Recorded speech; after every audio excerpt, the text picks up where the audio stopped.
going to school, my mother took me and she said, well, before we take you into school, she said, I'll show you, there's a little shop here on the corner by the station. She said, the children always come in here to get, you know, pennies of sweets or something. And she did, she took me in and I got a penny licorice wheel. Do you remember them?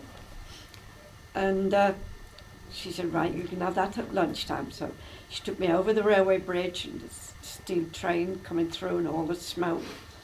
She took me into the school. It was really big, old, very frightening to look at, really. And I went in and met the headmistress. She was sitting in a chair. And she got another teacher standing behind her. She got a long skirt on and she looked very, very strict. But she was nice, she was really nice. And she took me into the classroom with the other new children. And we sat down and the teacher was reading to us and telling us what was going to go on, and get a pencil and paper or pen and paper, and you write down what I'm saying. If you can write your name and all this. And the classroom itself was divided. Down the middle there was like a partition, and one side was the children who'd started the year before, and the other one was the one for the newcomers. So you could hear what was going on in both classes. And it was strange to begin with, you know, and then when it got to dinner time, I didn't want to come back again. I got home and I didn't want to go back. And my mother couldn't understand why, but I did go back. And as we went on, you know, the different lessons come along, and I loved the spelling and writing and English, geography, you know, history. Oh, I loved all that.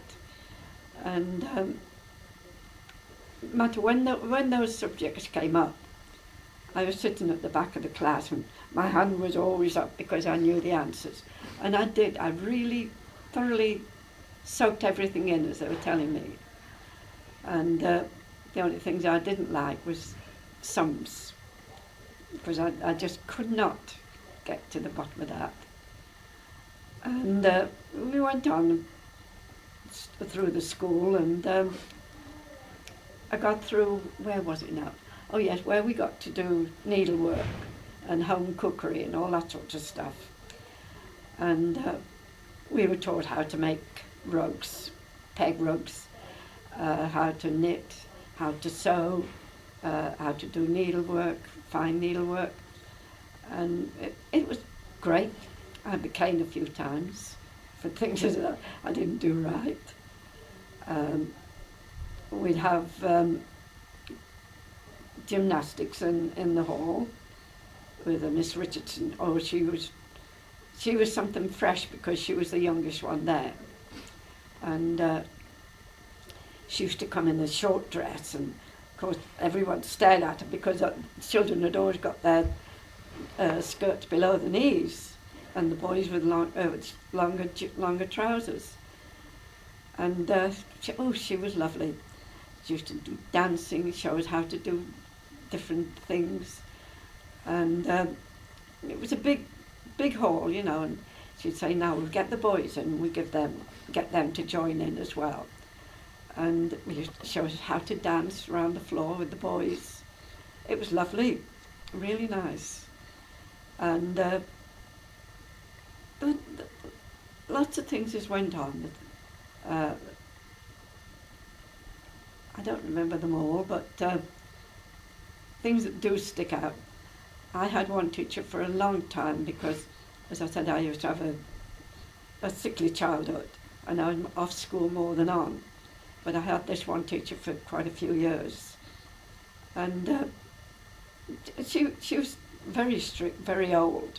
She was a Miss Edges, her name was. And she'd invite me up to her house and she'd say, "Now, would you like to try to do these sums? You know, I'll help you as much as I can." And I tried, but sums were the only things I just could not do. I could write them down, but I could never get them right. But we persevered, and you know, she got me through a lot.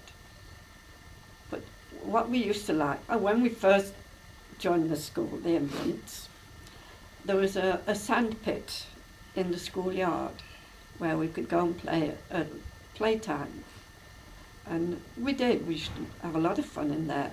And it overlooked the railway lines, because it was on the side of the railway. And we used to spend a lot of time there, you know, playing in the sand pit and watching over the rails and seeing the steam trains coming in. It was nice. Very, very quiet area. It was lovely. I enjoyed every minute of it.